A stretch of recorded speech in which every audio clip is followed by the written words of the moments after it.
Hey, thanks for joining me. So I've done most of the Mcfarlane Spider-Mans that I own. I didn't start collecting this series until about a third of the way into the storyline with Wolverine. I've mentioned this before how, for some reason, McFarlane's art had kind of bypassed me. I had read books that he had done, and I remember enjoying them, but I never quite latched on to his artwork. Um, I don't know why. I can't really explain it. My older brother and I were collecting books, and he'd buy certain ones, and I'd buy certain ones, and we kind of swap and read them together. And he was collecting up the Spider-Man by McFarlane here, and I think that I've mentioned this before. I think my problem was that at the time I was just so in love with anything Jim Lee did, I couldn't see anybody else. Dumb young teenager me. So I didn't start collecting these books until, like I was saying, the second or third part to the Wolverine story. So I never did actually get to collect the original, like the original storyline. So I don't have issue 1 or 3, 4 or 5. And I think my next one I have is 6. So you know what? I figured why not? Let's just go through the one that I've got left over here, or at least one of the few that I have left. I can't really, talk about the story that's going on. I mean, I remember the story, but I'm more interested in, like, let's just ogle some McFarlane art when I think he was at peak strength, which I think is on his Spider-Man run. Like, he was drawing just as good on Spawn, but I was significantly less interested in who and what Spawn was, especially as the title went on. When Spawn started, we were all hyper, like, oh my gosh, this is great. This is McFarlane. This is his own character. But upon retrospect, the amount of joy I got out of Spawn was very minimal as compared to watching him draw on Spider-Man. His shot choices and renderings and drawings,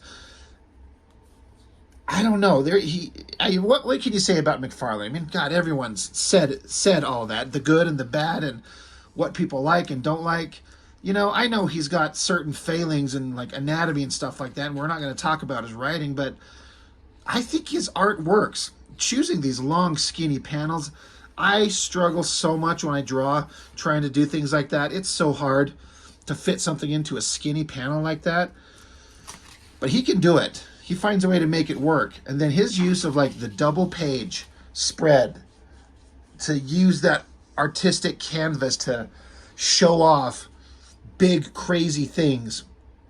I mean, these guys' faces, this guy especially is kind of goofy looking.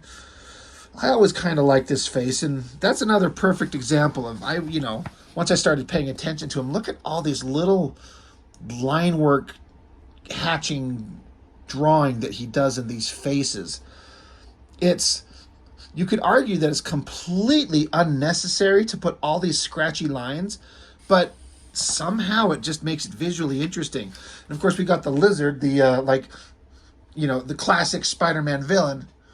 But McFarlane kind of made him like a mindless, murderous monster in a way that I don't ever know that he's ever been portrayed before this. Just hidden in shadow, teeth and claws and slobber, jumping down to kill people. And this is something that we'll see at least once more in this book, probably 2 or 3 times, where Lizard's jumping down, but it's almost completely indecipherable what you're seeing. It's just a shape of shadows and cloth and claws. Like, you can't really, like, okay, head, hands, body. It's hard to tell. Like, okay, you got a foot and a knee here. So I could kind of decipher, for me, like, all right, his body's back here, his legs bent up this way, but it's really it's a harsh angle, but it almost doesn't matter at all because of the energy and the excitement in the drawing itself. Me as a kid reading this, I'm like, holy crap. Once, like I said, once my older brother pointed out, I was like, why are you not paying attention to this Spider-Man book? Isn't this guy so good? And so I'm like, all right, let me revisit these. And once I started paying attention, like, God, this is interesting. This is so good. Any of you play this old Nintendo Wrath of the Black Manta? I feel like they pushed the hell out of it. You even had this thing where it's like, send for your free Black Manta poster. I ordered that thing. Got a poster, hung it on my wall for a couple of years. Not because it was awesome, but because it was free. Never did play that. Anyway, and then we get back into it's another transition thing also.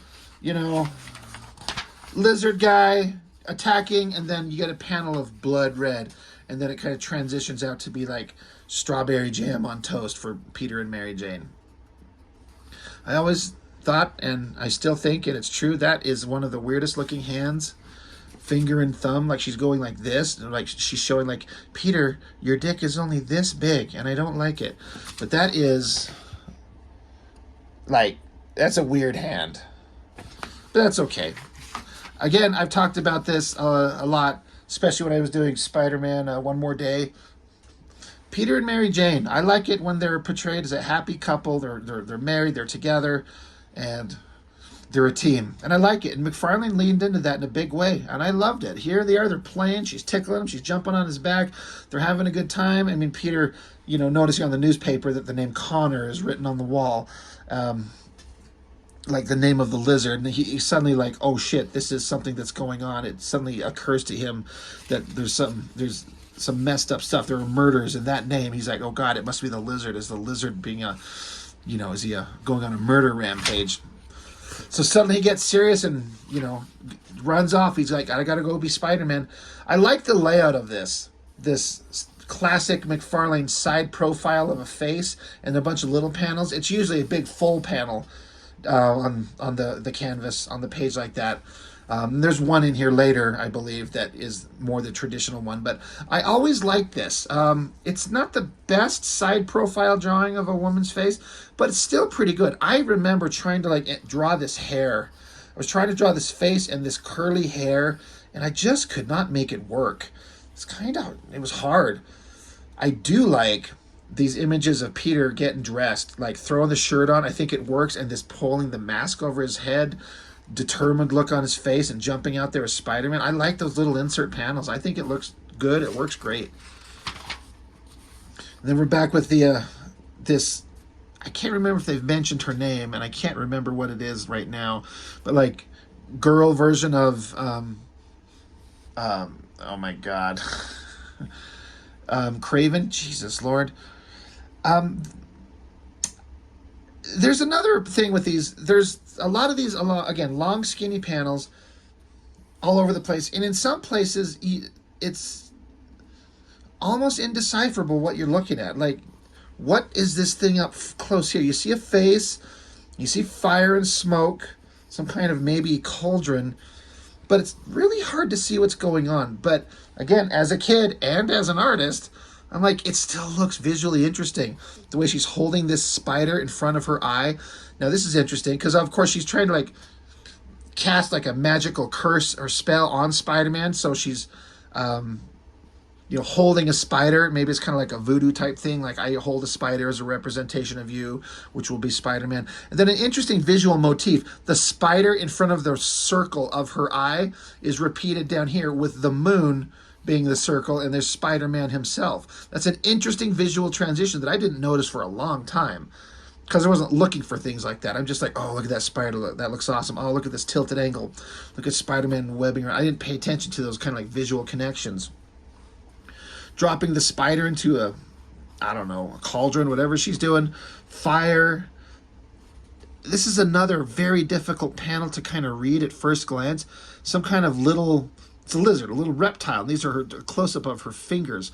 So you got the spider and the reptile, a lizard dropped into the liquid, and this clawed hand, and then this motif of her these drum beats that are rumbling, doom, doom, doom, and then she's laughing. So the lettering has the laughing wrapping around the doom sound effect. It's a really interesting use of lettering to imply this sound, this pulsating sound that goes out to torment Spider-Man, which is the name of the storyline. So doing all these extreme close-ups in these really skinny panels, I feel like he pulls it off most of the time, but some of them are kind of hard to read.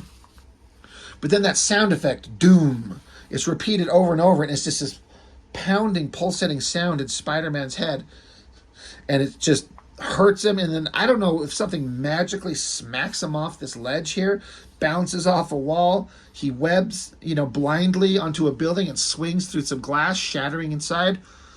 It's pretty wild. It makes you wonder, like, well, what forces him off? What hit him?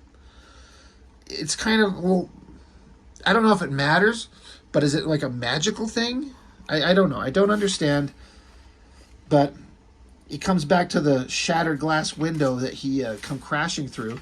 Now, out of the blue, somewhere, somehow, there's the lizard. And once again, it's a heavily shadowed, almost completely indecipherable image. A little more clear than the last one. You got head and the body coming back, bent knee, long leg in the back, the tail. Smashes into Spider-Man, claws him up. Again, I like this hand cutting into his outfit. The coloring really helps with the red outfit and then the skin tone underneath it. You can really read it. I always liked this shot of Spider-Man, like this angle on his head and his arms and shoulders, this like down angle. That's a tricky thing to draw, and I like it. I think Mcfarlane got it pretty well. And the idea to keep Lizard in all shadow is just beady little eyes and like a mouthful of teeth and claws. Like, he made the lizard, like, before this, I don't think I'd ever read a comic with the lizard in it at all, so I didn't know anything about him. So part of me was like, is this just what this guy always is? I have no idea. Spider-Man kicks him off, picks up a desk and throws it at the lizard, who, you know, doesn't stop him, keeps coming. Mcfarlane does rubble and junk really well. A lot of debris everywhere, and it's an easy way to clutter up an image and make it look detailed, and without having to get deep into like big time perspectives and stuff like that. You can add, you know, interesting stuff to your image with explosion lines and smoke and a bunch of rubble and debris. Spider-Man, he's disoriented with this rumbling sound. He's off his game. Something's messing with him. He runs off. I've always liked it. I've said this a lot. Spider-Man in heavy shadow like that looks good. Lizard keeps coming. This side view of his head, because of that chin, that big chin of his, it works, but it also kind of looks slightly odd. I don't know. I also find myself just not wanting to read all the words. I've talked about this at length, how Mcfarlane's writing is just too much. You don't need to have all these words, but these words are at least his actual thoughts, not just narration that we're reading. It's his thoughts. No, it's not. I take that back. I'm sorry. I thought it was, but it's actually just, well, it's like, it's no good. I've got to get away. Give myself a chance to regroup.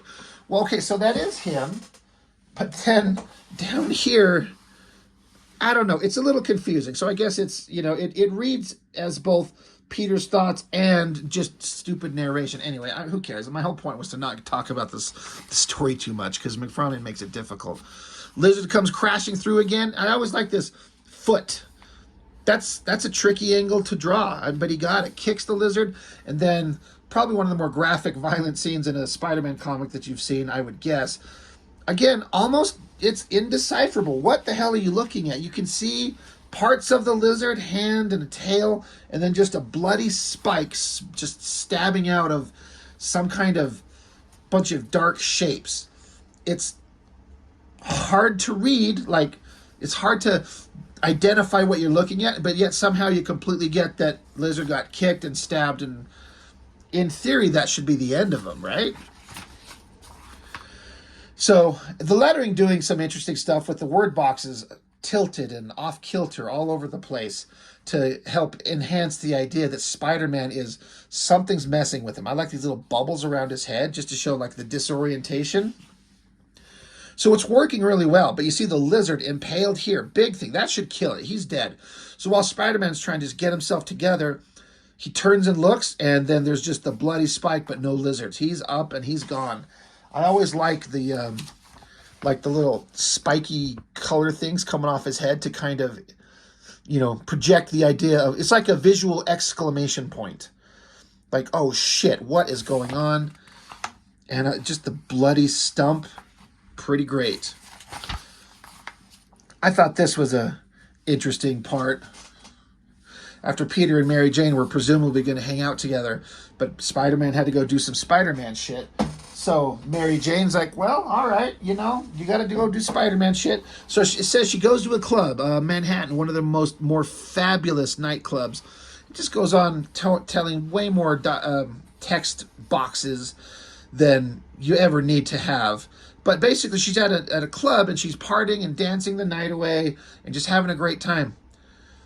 But it looks like a corner shop on the corner of some scuzzy street. Just this ugly building, a door, some glass wall, and then you see like a hand holding a glass inside, and just her. Now, there are some shapes in the background that are supposed to be like silhouette shapes of other people, but it doesn't read that way very clear. It just looks like she's in some like dive bar or some like corner restaurant by herself, dancing in the, like, just standing there dancing by herself. It does not feel like a big club, like the most fabulous nightclub in all of Manhattan. So it kind of reads as kind of goofy, honestly. That always stuck out to me. I'm like, she's not at a club. Where's everyone else? And then she's just out dancing by herself. All right. More Mcfarlane crazy skinny panels, close-ups of stuff as evil Craven lady continuing her spell. This panel right here, the tilt of it on top of this water tower and this little Spider-Man drawing right there. I love it. It looks so cool. His eyes, and then again, heavy shadows, including his shadow being cast down on that water tower. But it reads, you can tell what you're looking at. I think it looks so awesome.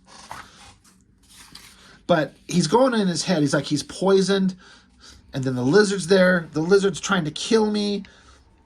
The lizard was never a murderer, but something's wrong. He's very different. And here is that classic Mcfarlane thing. And I think it looks awesome. I love this. That big side shot and then little panels telling like the history of Kurt Connors, who becomes the lizard, who was missing an arm and created some kind of magical experiment to using lizard DNA to regrow his arm, but it turned him into a lizard. Kind of a silly, like an origin story, but whatever. Again, I like the webbing. Spider-Man's webbing holding all these panels together. It's really interesting. It's so visually cool. But I love that big side shot of his face, a little patch of hair coming out there. And then another reverse shot of Spider-Man way up here looking down at the city. And then the clouds are rolling in, like rain clouds.